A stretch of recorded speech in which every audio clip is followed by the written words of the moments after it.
কাল হনুমান জয়ন্তী, বছরটা হনুমানজির, তাই কালকের দিনটা বিশেষ উৎসবের সহিত পালিত করতে হবে।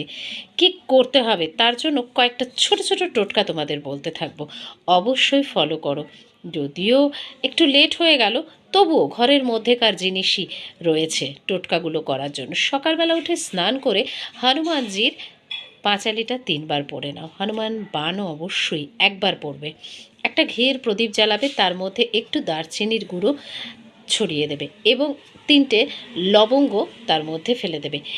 অবশ্যই নিজের মনের ইচ্ছেটা বলে প্রদীপটা প্রজ্বলন করবে এবং কালকের দিনটা সবসময় পজিটিভ চিন্তাভাবনা করবে।